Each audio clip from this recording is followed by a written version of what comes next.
things. Are you still wondering what's new in Lyon in Sprint 130? Dev Diary is here for the rescue. If you want to make sure that you are keeping an eye on every message regarding flight preparation, pay attention to our new message center. It's a single point where you can check and manage all your unread and unresponded messages.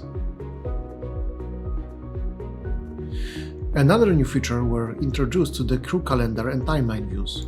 Now you can check the history of changes for every positioning.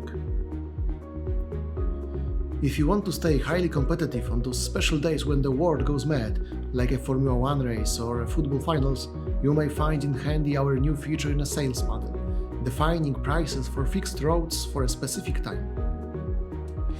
Are you tired of never-ending list of currencies? Are you completely certain that you will never ever need to quote a flight in South Korean won? Now you can narrow down the list of currencies used by a sales panel. And that's all.